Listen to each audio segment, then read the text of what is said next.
Koreyada 10 yildan oshiq yashab, birorta koreys dorama deganini eshitmabman. Qoyili, o'zingizlardan yangi gap topib oldinglarmi? Dorama o'zbekchaga drama deyiladi. Siz nimadir yozganlar, bu yog'iga ko'rinmagan. Men ham Koreyada yashaganman. To'g'ri aytyapsiz. Koreychasiga drama deyiladi.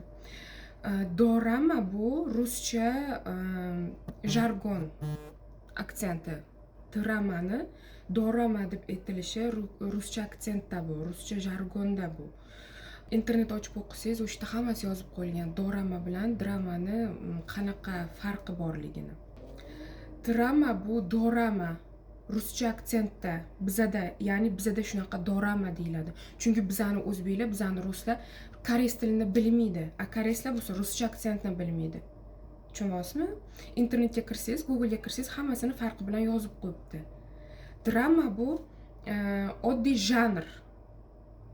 Men oxirgi videomda ham buni tushuntirib o'tdim. Ko'rmagan bo'lsangiz, imенно siz uchun men bu videoni olib chiqyapman.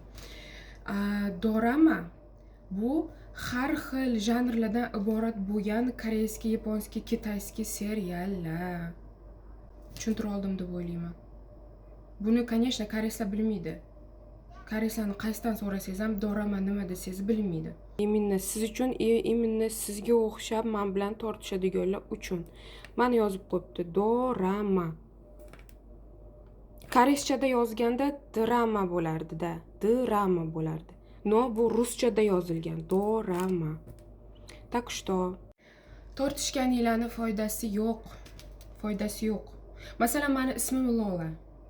Koreys tilida L bilan R harfi bitta bo'lgani uchun meni koreyslar, men koreys tilida o'qiyotganimda meni ismimni Rora deb yozib berishgan. Rora.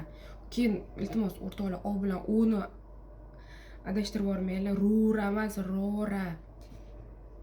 Xuddi shunga o'xshagan narsa. Koreychasida drama, ruscha jargon nimasida, aksentida dorama. Tushuntirib oldim deb o'ylayman.